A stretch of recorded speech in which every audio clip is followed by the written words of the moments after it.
kabajamtoota daawwattoota chaanaalii yuutuubii dhaabbata hordoftoota amantii waaqeffannaa waldhaba alagaan obboleewwan gidduutti tolche dhaabuuf oromoota arsii irraa faajjiiwwan araaraaf ergaman lakkoofsaan 11 ta'an ajjeefamanii akka turan muddee 20 bara 2018 sirni fayyinaa marsaa duraa galma amantii waaqeffannaa malkaa qoffeet bifa milkii qabuun taasifamuu isaa dookumantarii keenya yeroo darbe isinii dhiyeessineen akka hubattan abdii qabna. Dookumantarii keenya irraa kanaan immoo miidhaa gamaa fi gamanaan walirratti raawwatamaa ture gidduudhaa furuun fayyinni bal'aan taasifamuusaa kan isin biraan geenyu ta'a. Hanga xumuraatti daawwadhaa.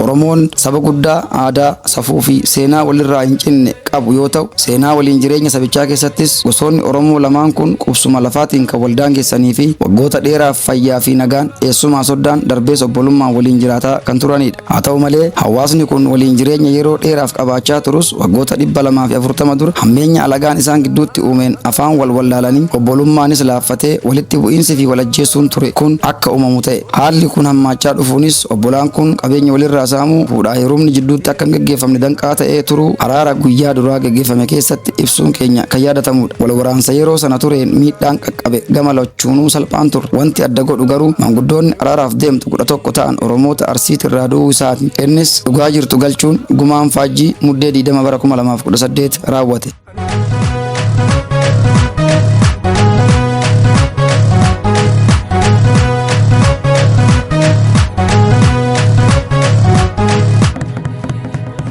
Guyyaan isaa amajjii 2018 fayyinni guyyaa kana taasifame kan hawaasa bal'aa gamlachuu wal miidheeti. Sagantichis akkuma barame eebbaan jalqabe. Hajiru nu garan galin hajiru du'en waggaa haa qabu akka buutee ganni nurraa haa qabu akka gartee nurraa haa qabu harka micciin nurraa haa qabu afaan jijjiiriis nurraa haa qabu gugubaa geelee ama nurraa haa qabu laalaa ijaama nurraa haa qabu qalbisaa qalbii amallee nurraa haa qabu qabeenu gadi hin dhiisin qabeenu gadi hin dhiisin qabeenu gadi hin dhiisin alagaa fi sagantaan alagaa dandaatee al alagaa fi sagantaan alagaa dandaatee al alagaa fi sagantaan alagaa dandaatee al Oromoo alaa olaayaa mana walaa taatu walaa taanu hiikaatu taawwaa. Eebbatti aansuun wal baruun itti fufe. Gosaan bakka irraa dhufan maqaa si waamaa Karrayyuun irraa hin eegalaa Karrayyuun. Obo.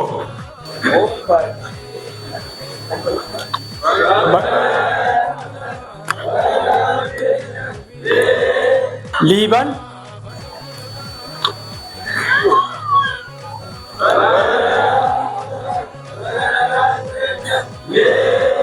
Ada.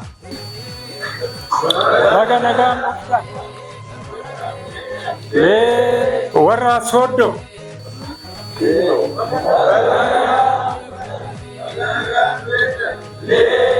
Bacho.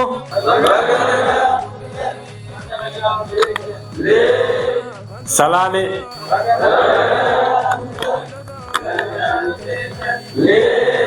Jille. Afrankallo. Arsi.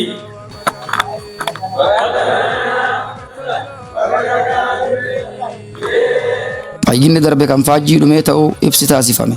Gosa Oromoo yookiin Arsii fi Jille kana dura qorannaan godhamee wallaba san eegallee kana dura faajjii araara warra kanaatiif gidduutti dhumte awwaalli isaanii taasifamee asumatti sagantaan akka kanaa gaggeeffamee ture. Guyyaan irraa immoo kan warra waliin dhume jechuunis warra wal waraansarratti gamlachuun dhume ta'uus beeksifame. Har'a immoo warra waliin dhume san gartee warra lolarra dhume santu awwaala isaanii gaggeessinee jechuudha. Kanaafuu warri Booranaa warri Bareentoo baga wal geessan. Baga wal geessan. Wanni asiin dura dalagame sun guddaa waatu nu hafe. Wanni nu hafe kuni Jilleef Arsiin ol ajjeesaa ture. Eenyutu akka du'e hin beekamu. Oromoon wajjin jiraachuuf wajjin horuuf afaan tokko ta'uuf dhiigni garaacha isaaniitti haa qulqullaayu. Kottu dhufe jechuun sagantaan itti fufe. Kotta dhufe. Maa bahe? Qaba bahe dhugaa. Qabatu maali? Tuulamaa fi Arsii ودب إساتي أرارا كنافي wadda barsiitii fi araara kanaaf fayyadu dhugaa نوما koota كوتا dhumte mafte أفتي maal ta'e دبي بوتي dubbii bultiin dhugaa Orti wal waamee jira muramtee maa ba'aa wal gaafatee muramtee onni ba'ee fi qaba jedhee muramtee qabatu maali jedhee muramtee kaarsiiftuu lama jedhee muramtee araara isaatti ta'e jedhee muramtee otoo seenee muramtee maree martuu naa ba'ee hin dubbadha jedhee muramtee. Osoo wal dhabdeen kun hin uumamin dura dhaloonni kun dhaloota garaan tokko jireenyi tokko malkaan tokko akka ture dubbatama. Ka garaan tokko, ka jiruun tokko, ka jireenyi tokko, ka hojii dhalate kaati tokko, ka malkaan isaa tokko addaan nu gate. Kaleessa Oromoo yoo dhalattu takkatti gaafa kurkur dhagaa booraatiin qonnaa roobaa midhaatti midhaasee biriintuun biriinsee sarbeenyi murtii abbaa qadhaa Oromoon tokko. Araarri kunis kan taasifamuuf dhaloota kana akka duraan ture sanatti deebisee walirraa fuudhee walitti heerumsiisee dhalootummaa kalee sana bakkatti deebisee cubbuu fi jibba balleessee fayyaa nagaa fi jaalalaan jiraachisuuf akka ta'e dhaamsi darbe. Isa kana tokkotti deebisuuf ka olollaan kaambii olollaan gaafa duraa hoggaa 240dha lafti tola ajjeesuu eegalan dhabbo arsii keessa gadaa hojjetuuf daddacha qixiime tibbaanii bayiba ejersa xabbootii yoo ba'an achi namni olollaachisee namni haati amaaraa keessa dhufe yoo foon jiille farsii walii kennu irraa murate sii kenneen dhooftu jedheen mitichi jiille irraa nafneen ta'e ammatu du'a ta'e murtii lallabee deebii silbabbaatiin sirraa fixaadheen dheessee gale koottu sirraa fixaadhaan harka gaafa kana deebi'ee nama sadi ajjeesse hin batoodaa yoo tarre yoo jara kana ajjeessu muramte jedhee murtii lallabe lajjeessee jira muramte fixadhu jennaan didee muramte eega didee hadha inni illee diintichaa darraa haguun wadis irraa goraa sijjeessu dhiigan qabu lajjeessi dhiigan qabu lee lallabe gaafa kana irraa walollaala akkana nu godhi ofollaala akkana nu godhi jalala fanto mulata ejana tuke mulata wataji bose mulata oromo raga waga tupata sele karana gae tae galmana gae kadate ta waga rade anufi waga tambula inde kudubi ofi bula anufi guyyaan har'aa guyyaa itti dhaloonni keenya harka itti dhiqatee qulqullaa'ee waliin jiraatu ta'uu fi lamuu harka xuriitti akka deebi'uu hin qabne manguddoonni wal harkaa fuudhanii dubbatu. Guyyaan hadhaa akka nama harka dhiqatu malee nyaanni ittiin tolleetii guyyaan hadhaa guyyaa jidduu tuulamaatiif Oromoo Arsii kana qamaacaa dhiqanne jechuudha. Qamaacaa dhiqatanii qamaacaa deebi'u hin deebinu jechuudha. Qamaacaa nurraa baafne kana warri itti deebi'u nun taasisin. Qamaacummaa wallaala sani, qamaacummaan du'a sani, qamaacummaa ajjeechaa sani, qamaacummaa walolaaluu sani. Namni sammuudhaan garboome yoo biyyuun bilisoomu dhalootummaa waliis hin beeku. Ulee alagaa nutti kenneen wal miidhaa turuun keenya wallaala keenya waan keessa dabarre yoo beekne of beekna seenaa keenya akka alagaan nu himutti osoo hin taane nuti dhugaa jirtu beekuu qabna. Namni seenaa yoo garboome bilisoomu waraanaan garboomu lan namaa lolaa sadi ka seenaa amma jala munuun dirqamata eega seerri isaa bade eega seenaan isaa bade eega amantaan isaa bade amma jala bulaka waan namni jette qofa dhagaa waan ofiif dhaga'u. Araarri kunis kan taasifameef gara fuulduraatti dhaloonni har'aa dhalootummaa walii beekee jaalalaa fi nagaan akka waliin jiraatuufi. Nagayatu caala gamna gaafata wanni akka ardii bal'ataa maali wanni akka siidaa ulfaataa maali jedhee gaafata wanni akka ardii bal'ataa nagaya wanni akka siidaa ulfaataa salphinnaa jedhee salphinnaa farbala bultii si dhoorgami bobbaa si dhoorgami akka ciiftu ol dhoorgami hambaa wal nu ajjeesisiise waggaa 200 ho'ii kan jiille mana arsii hadharraa yoo dhufe arsiin jalaa baatee gaatamu achillee arsii yoo dhufe sira irraa buutee irra bulchuu qabda manni jiillee manni tuulaman ati garaa tokko obboleessa tokko wallaala wal nu dhabsiisa. Oromoon hangi kun wal ga'uun alagaaf naasuu Oromoof gammachuudha. Oromoon kaleessa akka wal dhabee fi marii walii akka dhabe abbaan Arsii Ahimad Galatoo akkasiin dubbatu. Uummanni Oromoo hanni kun ol ga'uun bar hambaa naasu Oromoo gammachuu gudda ol ga'uun ol geettii dhabnee mima ol gaa dhabnee mima marii dhabnee marii kana argannee mima cabsataa irraa mima kanaaf nagaa waan nu waraa haa taasisu ol beekte wayyoo marari yoo wayyoo mabee ummanni haganaa walga'e jechuun akka waan addunyaantu walgeettee natti jira. Addunyamaa walga'e jechuudha. Waan illee nu beeke jechuudha. Uumaan teena deebite jechuudha. Uumaan kaleessaa bakkatti nu deebite jechuudha. Uumaan teena tun irkisa hin qabne. Tahawwaan malee itti hawwinuu miti. Ilmaan Booranaa Bareentuu walitti dhufee dhibdee bara dheeraa wal gidduudhaa furachuun waliin jiraachuun kun nama tokkoof boqonnaa yoo ta'u gariin boqonnaa dhoorka. Akkana wal ga'uun kun bareeda guddaa waan tolaati. Waan hambaa tolaati. nama araaramu dhaloota isaa gammachiisu cinaachi isaa ni ciisa kan akka kaleessaa dhaloota adda facaasuu barbaaduu fi walitti dhufeenya namaa jibbu garuu cinaachaa caba yaada hirmaattotaati. Tokko cinaachaa cabe tokko cinaacha rafee jedha. Warri nu jibboodha cinaachaa cabe. Warri nu jaalatoo cinaacha rafee. Kana ulaa beeynu kana ufaa beeynu. Namni harki isaa darbe sanyiin isaa lafa kanarraa badaa deema dacheen tunis dachee cubbuu taatee eebbi fi jaalalli badee abaarsi fi jibbi dhaala rakkoo fi gidiraan lafa kanarratti wal horuun jireenya dhala namaa burjaajessa rakkoon kan namatti dhuftus badii dhalli namaa walirratti dalageen waan waaqni namatti fiduu miti jechuudha. Namni nama harka tare fiixaa isaatti hubata. Arsii keessallee ka harka tare ka'oo sanjiillee harka tare ka fiixan citte nama 50 sii lakka nama 50 ka fiixan man as keessaa 100 sii lakka jiilleen keessa namni nama ajjeese nor maafi norre dhiiga ofichisse waan ta'e dhiiga santu arditti waaqatti fixatuu qaba sirnaan fixatee daadhiin fixatee kormaa goromsaa fixatee yoo araarame Oromoon eebbise korra namni sun kormaata nu dhoorgu wal ajjeesisiisuun bee hormaata Oromoo dhoorgu Oromoo kana hir'isuun hormaata nu dhoorgu yoo wal eegganne tole yoo harka walirra qabanne tole. Araarris kan bu'u dhugaa walii galchuun waaqaanis kan walitti nama fidu dhugaa hojjechuu dhugaa dubbachuu fi haqa namaa eeggatanii jiraachuudha. Waaqa akka waaqeffatan maali dhugaa hojjetu ardi samiin akka itti araaraman dhugaa dalaga araarri kanuma araara jechuun dhugaa yoo dalan Oromoon kalee dhugaa hojjetu. Gosoota gamaaf gamanaa keessaa nama lama kaasuun harka wal fuusisanii damma walitti biifan walitti mi'aawa jechuunis eebbisan. Arsiin namni torba tarree galtee qoboon keessallee lama ka'i jiillee namni lama ka'i bachoon keessallee namni lama ka'i salaalen keessallee namni lama ka'i tarree galtee harka wal si fuusifna ka arsillee arsii guutuu sima bakka bu'ee harka fuudha ka tuulamallee tuulama isinuma bakka bu'ee harka fuudha olii gallaa mira.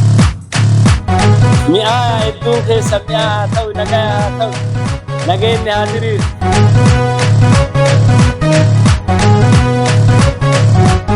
Jalala kanto mulata ejana tuke mulata wataji bose mulata oromo raba.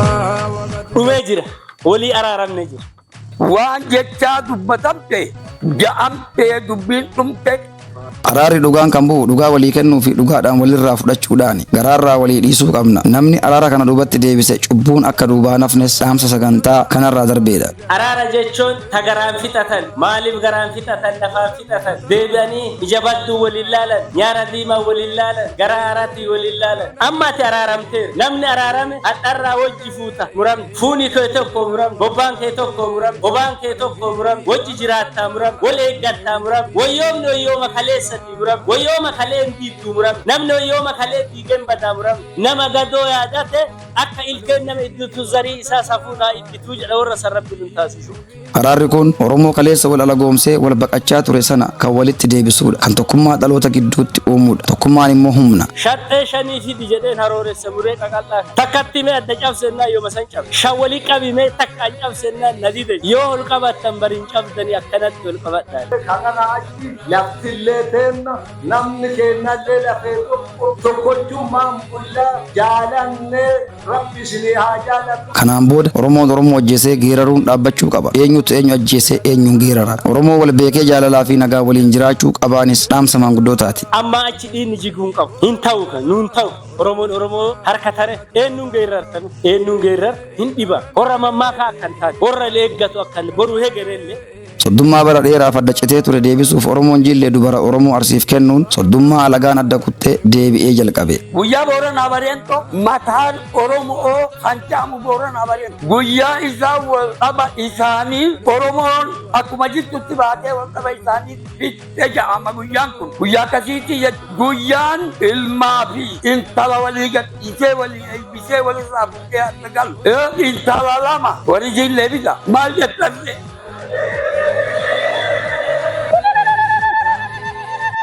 Warri jillee dura bite artiin namatti kenninu haa kennattu. Waan yoo kennamtii kalema abbaa dubbee abbaa kanuma abbaa allee abbaa bukkee kana abbummaan dhabuu isatti kennan isa bakka itti godhama.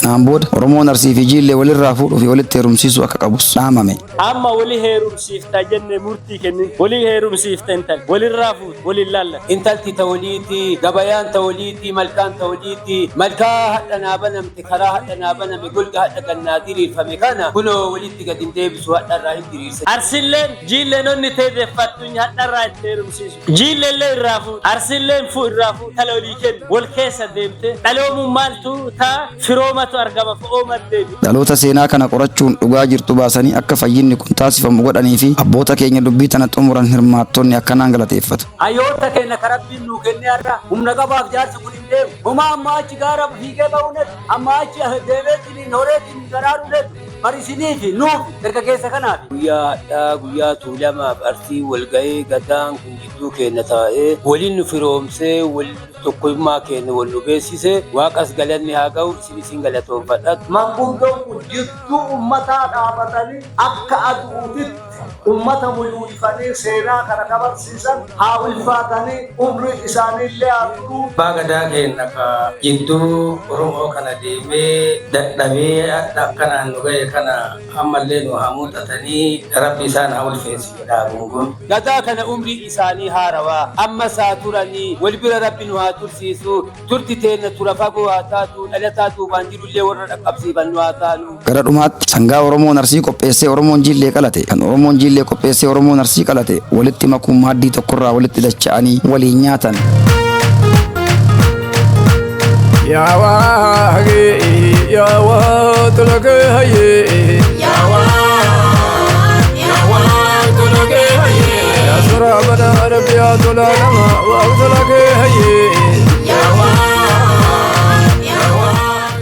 Korma Arsiin bite Jiilleef, korma Jiille bite Arsiif godhanii waliin nu nyaachisanii tokko nu taasisan. Yoo waliin nyaatan garaa wal nyaatu akkuma jedhamu waliin nyaachuun erga hafee garaa walitti jabaachuun dhufe har'a garuu seenaa sun ni jijjiirame.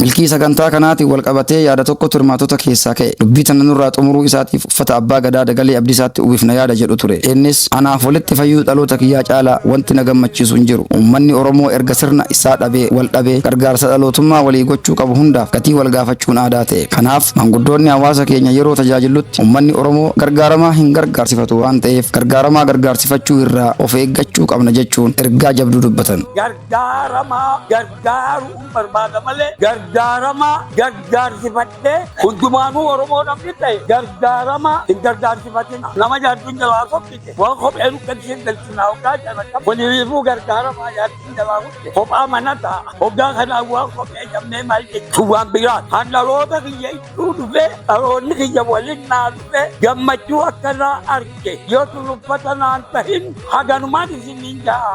Maarree saawwi leencaa agartee fincaan hin buusne fincaanumatu garaa hin jiru akkuma jedhamu namni walitti fayyuu dhalootaa kanaan hin gammanne gammachumatu keessa hin jirre. Biyya too biyyoo nagaa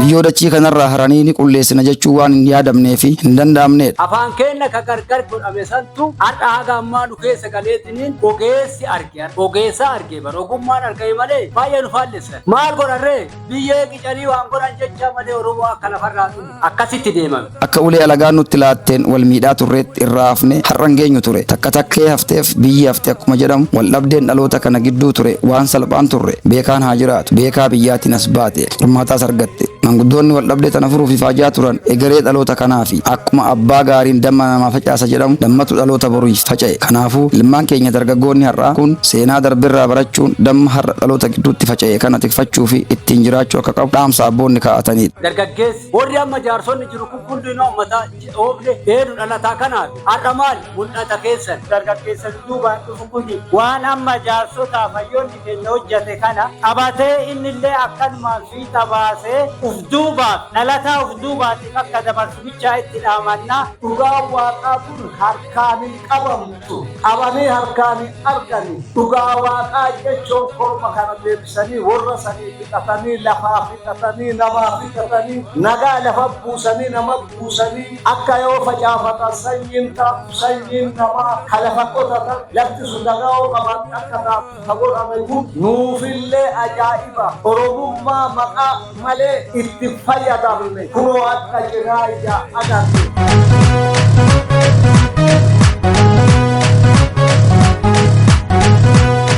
Ka'umsi dhaloota kana walitti fiduu barnoota amantii waaqeffannaa ta'uu ibsaa. Gammachuu fayyina dhaloota kanaaf qaban hooggantoonni dhaabbata hordoftoota amantii waaqeffannaa akkasiin ibsatu. Eebbisaa Jaarraan jedhama. Gosaan immoo torba kan gooftaan dhufe. Shanoo Hawaasatiin jedhama. Biseessa galma Mojooti jechaadha. Gaheen hojii kiyyaa immoo akka dhaabbataatti hoogganaa giddugala ba'aati. Jima yaa'ii kanan dhufe magaalaa Adaamaa. Gaheen hojii kiyyaadhaa hoogganaa wiirtuu Baasa Garii jechuudha. Uummanni kun waggaa 240 ol adda kitee ture. Nyaatanii beet gara garaa gidduu kaanitti achirraa kaanitti barnoonni galmaa kana waggaa barannu uummanni Oromoo durgaafa waliin jiraachaa ture isaanii jaalala gammachuu qananii wanni hundi isa bira jira gaafa waliin jiraatasa. Waldhabaa Arsii fi Tuulama jidduutti ture. Kanaan dura waggoota dheeraadhaaf dhimma kana xumuruudhaaf haalonnii fi hojiilee gurguddoo irra turre ammoo yeroo darbee waan yeroo jalqabaatiif ture san xumuranne haras irra deebiidhaan warra Arsii fi Tuulamaa kana walitti yaamne warra walirraa finne qabnaa Arsiin mee Kudama keedamni hedduun dhume warra dhume kun immoo amma lubbuun nu biraan jiranii yaadannoo isaanii wajjin godhanne dhimmii fi rakkoo sun akka nu jidduudhaa dhumuu fi guyyaa irraa kana hajaa akkasii xumurannee jira. Guyyaan aadaa kun guyyaa silaa waldhabaa obboleewwan lamaan gidduu jiru kana itti xumuramedha jechuudha. Uummanni kun uummata abbaa tokkoo haadha takkaati wal dhabee addaan qixuun barbaachisaa miti kan jiru barnoota galmatti baranneerra qorannoo gooneerra immoo bara dheeraaf wal miidhaa turuusaa irra geenya. Sababa qorannoo kanaan arganneef immoo dagalee abdiisa isa faajjii godhanne Arsii fi Jiillee yookaan warra Tuulamaa kana akka walitti nu yaamee walitti nu fayyisu goone jechuudha yeroo darbe. Akka Oromootitti wal dhabne Oromoon qabulle rakkoo Oromoon qabulle gaaf tokko furmaata itti goonaa abdii jiru fi kaayoo jiru ni qabnaa jira akka jarmiyaa. Kan ammoo dura waan qabnuu fi adeemsa keessa rakkoo tun jiraachuu hubanne rakkoo kana ammoo barnoota barannu san keessatti namni kanaan dura nama miidhe boru eegareen isaa akka batu hirpuun akka jiru namni hirbame immoo booda rakkeen isaa akka jittu lafa tana irraa baduunillee dhabamuunillee akka jiru rakkoo nama wal gidduutti raawwatame kana barannee jira. Furmaata kanaaf immoo akkatti furmaata kana barnoonni amantii waaqeffannaadha wal nu barsiiste jira. Karaa kanaaf furmaanni ni godhamaan nuuf ta'aayii jennee itti wal gaafannee nuuf ta'a jedhee manguddoonillee itti wal hubanne karaa furmaata kana barbaadu manguddoo biyyaa wajjin kaane. Sagantaan irraa kun immoo kan bal'aa biyyaa Arsii irraas namni dhume warra Tuulamaa kanarraas namni dhume warra wal fixee harka walitti darbee kana nagaadhaan harka wal fuudhanii damma walitti biifanii dhiiga wajjin bilannee walii wajjin nyaannee guyyaa har'aa damma walitti biifnee guyyaa har'aa kana nagaan bibbiitu bi'ee. Kana keessatti yoo kirkeebsi ta'e waan achi keessatti agartaa jechuudha. Wanni nuti rakkoo tana ittiin agarree barnoota kanaan agarree jechuudha. Kanaaf akkasitti barnoota kanaaf furmaata kana furachuu irra geenye. Walumaa galatti sagantaan uummata gurraacha furmaata taatu abdii jedhullee asirraa agarree irraa jira. Manuma tokko irraa waggaa kaane ilmaan warra tokko yoo wal dhaban hammeenya gidduutti uumameeti alagaan gidduudha waa fayyadama. Yoo nagaan jiraatan immoo dhananiidhaan jiraata. Boruu dhaloota keenya boruutiif nuti hammeenya kana arginee dhaloonni keenya immoo hammeenya kana kan argine. Manuma tokko irraa kaanee aga biyyaatitti waa guddaa. Waan inni agarraa umurii teenya tanatti jennee yaadne agarree jira. Ammoo agarree rakkoo kanaa gaafa rakkoo akkasii walirratti gahee uummanni kun wal dhabamsiise gumaan baasee gumaadhaan immoo wajjin waliin nyaatee warri wal ajjeese kun walirraa fuudhee nama warra du'eessanii fi warra ajjeesee kana intala walirraa fuudhanii walitti kennaniiti araara godhanii waan jiru jechaan nageenyee kadhatu. Har'a immoo qabatamaan ijaan agarree jira as gubbatti. Gaatii warra wal dhabe gidduudhaa waan nyaatan akka jedhasanii warri kun lamaan wal dhabuudhaan wanni dhaban jiranii jechuudha. Obbolummaa san ni dhabanii jechuudha. Waan silaa waliin ta'uudhaan argatasanii ni dhabanii jechuudha wal dhabuudhaan. Gaatii har'a walitti deebi'eetiin jira. Waan duraan hoggaa tokko ta'ee ture san argatu sani har'a walitti deebi'uu kanaan argata jenneeti akkasitti amannaa jechuudha. Itti dabaluunis dhaamsa akka waliigalaatti qaban dhaammataniiru. Hojiileen akkasii as gubbaatti hojjetamanii karaa fuulduraatillee rakkoolee fi waldhabaa dhaloota keenya gidduu jiru furuudhaaf jarmiyaa dhaabbate waan ta'eef jarmiyaa barnoota akkasiitillee barsiisu waan ta'eef kaayyoon keenyas abdiin keenyas kun fakkeenya tokko nuuf ta'e malee waldhabni Oromoo gidduu uumame kan biraatillee kanaafillee barnoota amantii waaqeffannaa kanaan furra. Uummanni Oromoo duraan tokkummaa isaa sangaa wanni adda diigi alagaadha. Waan alagaan nu goote kana beekee namu para sagantaa ofii kara heera ofiitti deebuun dirqama. namni goof hin taane meesha yoo afte immoo nam akka uuman nama uumtetti nama ta'ee jiraachuu danda'a jennu boruu boruuti dhaloonni keenya of ta'uun barbaachisaadha. jalala hanto mul'ata idana tuqee mul'ata waltajjii boose mul'ata oromoo rafaa waaqa dubbata seenee karra nagahee taa'ee galma nagahee kadhatee taawaa karraa ta'ee. Umura sagantaatti qeerroo fi qarreen dardaraa fi maanguddoo osoo hin jenne gammachuu ilmaan Booranaa fi bareentuu bara dheeraaf akka alagaatti wal ilaalee wal lagachaa ture. Har'a walitti dhufee waliin maaddii tokkorraa waliin nyaate kana dhiichisaa fi tirrii garaa nama nyaatuun ibsate. Xumura sagantichaas bareeche.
Ilakas, ilakas, agaro.